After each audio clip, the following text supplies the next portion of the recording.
Hello class, this is the second video of 10 series in which I'm gonna teach you present continuous tense. If you remember the first video, so you can get the link in the description in which मैंने आपको बताया present simple tense क्या होता है और how can we make sentences of present indefinite और simple tense. So आज की क्लास में we are gonna learn present continuous tense. So without wasting time, let's start it. सबसे पहले हमें समझना पड़ेगा कि प्रेजेंट कंटिन्यूअस होता क्या है. बेसिकली कॉन्टिन्यूअस का मतलब होता है something which is going on, और I would say something which is in process, जो अभी काम हो रहा है.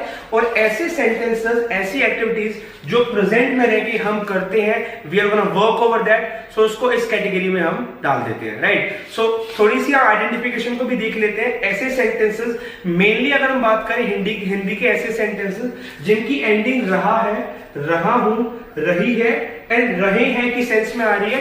सो आपको एक आइडिया मिल जाना चाहिए.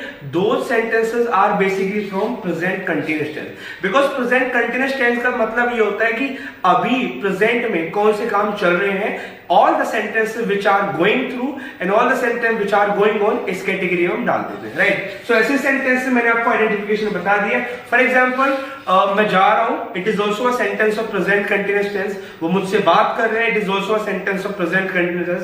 वो हमसे लड़ रहे हैं, मैं उनको बता रहा हूं, मैं उनको एडवाइस दे रहा हूं. सो ऐसे सेंटेंस जो अभी प्रेजेंट में चल रहे हैं, they have not finished, they are still going on, they are in the process. So उसको इस कैटेगरी में डाल देते हैं. अब हम सीखते हैं कि हम सिंपल सेंटेंस कैसे बना सकते हैं. सो उसके लिए we have to learn two things. First is helping verb. So present continuous tense की जो हेल्पिंग वर्ब होती है, that is am are, right. And you are well aware of this student कि हम ही के साथ इज लगाते हैं, शी के साथ इज लगाते हैं, और इट के साथ इज लगाते हैं. और we also use is with any third person. For example if I give my name, so I can say Pawan is, right. सो आपको पता है एम सिर्फ सोलो है, विच मीन्स वो सिर्फ आई के साथ यूज होता है. Like you must have seen some sentence जिसमें हम आई एम बोलते हैं, like I am going, right. और आर यूज होता है दे के साथ. We speak like they are.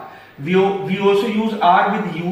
We speak you are, and we also use are with we are, right. So मैंने अभी तक आपको बताया कि इन हेल्पिंग वर्ब्स को कहां पर किन सब्जेक्ट के साथ यूज करते हैं. For example he is, she is, it is. Example के लिए मैंने नाम लिया था पवन इज, राइट. एम लगता है सिर्फ आई के साथ, एंड दे यूज होता है they are, you are, we are. और इनके बाद मेन वर्ब की जो फॉर्म लगती है, that is fourth form of the main verb. Fourth form क्या होता है? अगर हम फर्स्ट फॉर्म में आईएनजी ऐड कर देते हैं, so ultimately it becomes fourth form. For example it becomes going, right. It is the example of fourth form. For example I can से playing, it is the example of fourth form. Base form जो होती है वो play होती है, but we have to use here fourth. Example insulting, it is also main verb which is fourth form, right. So watching is also one of the examples. So हमें continuous sentence में, especially present continuous sentence में, हमें फोर्थ फॉर्म का use करना होता है just after is am are. अगर मैं सेंटेंस बनाना चाहूं, लाइक मैं जा रहा हूं, सो I can say I am going, right. This is very simple example we can say. और मैं दूसरे और एग्जाम्पल्स में आपके सामने रखना चाहता हूं. फॉर एग्जाम्पल वो मुझसे बात कर रही है, so she is talking to me. She is talking मैंने लगाया बिकॉज हमें पता है कि सिंपल सेंटेंस में और बेसिकली कंटिन्यूअस सेंटेंस में वी फॉर का इस्तेमाल करते हैं. सो इसलिए मैंने बोला she is talking to me. मैं आपको समझा रहा हूं, I am making you understand, I am making you understand. अगर मैं इसको ऐसे भी बोल सकता हूं, आई एम एक्सप्लेनिंग यू, मैं आपको पढ़ा रहा हूं, I am teaching you. So this is how हम सिंपल सेंटेंस को फ्रेम कर सकते हैं इस फॉर्मूले के साथ. So as of now guys, I have taught you how to make simple sentences of present continuous tense, और हम सीखने वाले हैं how to make negative sentences. Guys, अगर आपको simple sentence बनाना आता है, so it is just a piece of cake for you to make negative sentences. उसके लिए क्या करना पड़ेगा? You just have to use this word which is not. So it becomes is not, it becomes am not, and as follows it becomes are not. So this is how. अगर आपको मैंने बोला, दोबारा I'm just repeating my talk. If you know how to make simple sentences, so simultaneously you can also make negative sentences. Like मैंने जो sentence बोले थे, I'm gonna repeat them, लेकिन मैं अब नेगेटिव सेंटेंस बना रहा हूँ. फॉर एग्जाम्पल मैं जा रहा हूँ, my sentence would be I am going. अगर मुझे नेगेटिव बनाना पड़ेगा, तो मैं बोलूंगा हिंदी में मैं नहीं जा रहा हूँ. So I can say I am not going. I am not going. इस सिचुएशन में हमें am not का यूज करना पड़ेगा.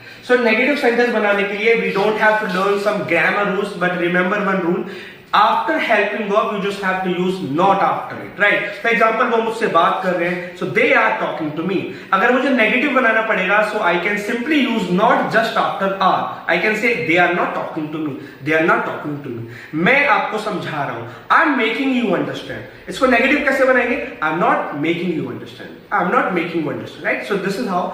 फॉर एग्जाम्पल मैं आपको हंसा रहा हूं, I am making you laugh. मैं आपको नहीं हंसा रहा हूं, I am not making you laugh. So this is how negative sentence बनाने के लिए हमें सिर्फ हेल्पिंग वर्ब के आगे एक वर्ड लगाना होता है, that is not. And the most important thing is this, इनके कॉन्ट्रैक्शन भी अवेलेबल है। इज नॉट को हम इजेंट भी बोल सकते हैं, इज नॉट को हम इजेंट भी बोल सकते हैं, right? I would say it is a second, और I would say short form of is not. Am not को हम एंट बोलते हैं guys, we can call them ain't, right? Are not को बोलते हैं aren't, right? It's not so called aren't, it's so called aren't. So अगर आपको is not बोलना है, आप is not भी बोल सकते हो, लेकिन to make your English kind of advanced levels, you can say isn't. She isn't coming.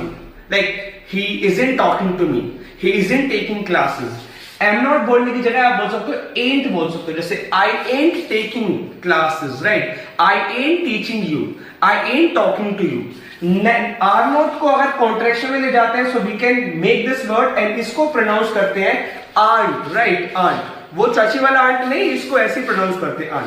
So we can make sentence like they aren't talking to me, they aren't teaching me, they aren't insulting us, और they aren't taking my classes. So as of now I have taught you how to make simple sentences of present continuous as well as negative sentence. हम सीखते हैं how to make interrogative sentences. Now we get to learn that how to make interrogative sentences in present continuous tense. और interrogative sentences मैं आपको already बता चुका हूँ. There are two type of interrogative sentence. First, जिसका हम response yes या no में दे सकते हैं, और सेकंड में हमें आंसर्स को एक्सप्लेन कराना होता है. सो आप उसको समझते हैं, वो भी बहुत इजी है. Like I would say just a piece of cake. So what you need to do, you have to remember this formula, helping verb, subject and main verb, right? Object would also be there by the way. At the end हमें punctuation लगाना which is interrogative mark, right? अगर हमें question पूछना है, for example क्या आप जा रहे हो, क्या आप मुझसे बात कर रहे हो, क्या आप क्लास ले रहे हो, क्या वो आ रही है, क्या वो आपकी बेइज्जती कर रही है, क्या वो आपसे बात कर रही है. So these kind of sentences हम इजीली बना सकते हैं इसको फॉलो करके. What we need to do is हमें हेल्पिंग वर्ब को आगे लाना पड़ेगा. फॉर एग्जाम्पल लाइक अगर मैं यू का एग्जाम्पल ले लेता हूं, तो यू से पहले हमें लगाना पड़ेगा आर. सो फॉर एग्जाम्पल क्या आप आ रहे हो, my sentence would be are you coming. Like आने को कम बोलते हैं, so we have to use fourth form. I can simply use are you coming. If I have to say that आप जा रहे हो, so I can simply say that are you going. If I have to say that आप gym जा रहे हो, so are you going to gym. So इस sentence को हम ऐसे फ्रेम कर सकते हैं जिनका आंसर आप yes या no में दे सकते हो, राइट? मैं कुछ और सेंटेंस बनाने की कोशिश करता हूं, which is हम अब he की मदद से सेंटेंस बनाते हैं. So he से पहले हमें लगाना पड़ेगा is. like क्या वो आपसे बात कर रहा है, is he talking to you, is he talking to you. क्या वो मोबाइल खरीद रहा है, is he buying mobile, right? So this is how we can make sentences. और एट द एंड हमें punctuation mark which is interrogative mark हमें लगाना पड़ता है. सो अभी तक हमने क्या सीखा, हमने सिंपल सेंटेंस बनाना सीख लिया है, नेगेटिव सेंटेंस बनाना सीख लिया है, और इंटरोगेटिव बनाने के लिए जिसका हमें आंसर यस या नो में देना होता है, हमें कुछ नहीं करना होता, बस हमें हेल्पिंग वर्ब को आगे प्लेस कर देना होता है. इसका मतलब है somebody is going to ask you question और somebody is asking you, जिसका आप रिप्लाई यस या नो में दे सकते हो, राइट? मैं एक एग्जांपल और बनाना चाहूंगा आर के साथ, which can be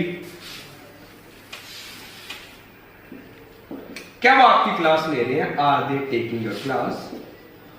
So in which it is very obvious that I am gonna ask you question, right? So are they taking your class? क्या वो आपकी क्लास ले रही है? It means मैं उनसे क्वेश्चन पूछ रहा हूँ कि क्या वो आपकी क्लास ले रही है. So क्वेश्चन पूछते समय हमें is MR यानी हेल्पिंग वर्ब को आगे रिप्लेस करना होता है with the help of this method. और इसी तरीके से we make interrogative sentence जिसका आंसर हम yes या no में दे सकते हैं. इसी के साथ मैं आपको सिखाने वाला हूं ऐसे सेंटेंसेस जिसका आंसर हमें ब्रॉडली बताना होता है, एक्सप्लेन करना होता है. उसके लिए हमें सिर्फ एक चीज करनी होती है, विच इज हेल्पिंग वर्ब के पहले हमें WH फैमिली को रिप्लेस कर देना होता है. That's all we need to do. अब उसको हम कैसे करते हैं, लेट मी टेल यू। अब हम सीख लेते हैं कि हम डबल इंटरोगेटिव सेंटेंसेस कैसे बनाते हैं। इट मींस ऐसे सेंटेंसेस जिसका आंसर आपको ब्रॉडली बताना होता है, और इनको क्वेश्चन करते समय हमने WH फैमिली का यूज करना आना चाहिए, जैसे what, where, how, when, why, whom, which, इन सब का यूज करना आना चाहिए। और इनकी जो प्लेसमेंट होती है वो यहां पर होती है। हेल्पिंग वर्ब से पहले हमें सिंपली WH फैमिली को रिप्लेस कर देना होगा। फॉर एग्जांपल, आप कहां जा रहे हो, अगर मैं इससे पहले बोलना चाहता हूं कि क्या आप जा रहे हो, so my sentence would be are you going. ये सेंटेंस अभी हमने सीखा था।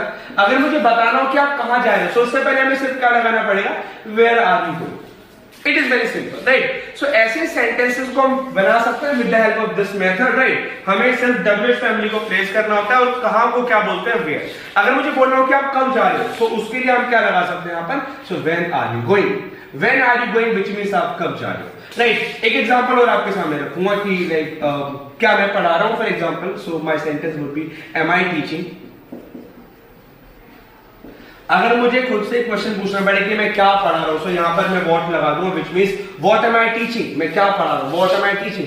अगर मुझे अपने स्टूडेंट से फीडबैक लेना हो तो मैं पूछूंगा मैं कैसा पढ़ा रहा हूं। उसके लिए हमें सिर्फ व्हाट को हटा के WH फैमिली, जिसको क्या बोलते हैं, कैसे को हिंदी में बोलते हैं, सो कैसे को इंग्लिश में बोलते हैं, हाउ, और इसको यहां पर हम रिप्लेस कर देंगे, which become how am I teaching. मैं कैसे पढ़ा रहा हूं, how am I teaching.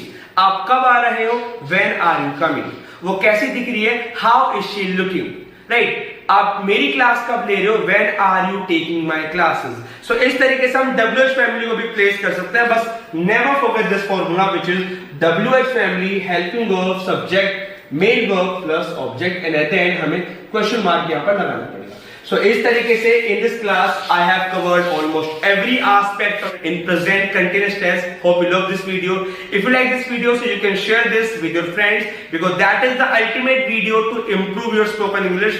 And there would be some questions in the description box. You will have to solve them. Thank you so much. I'm gonna see you in the next class.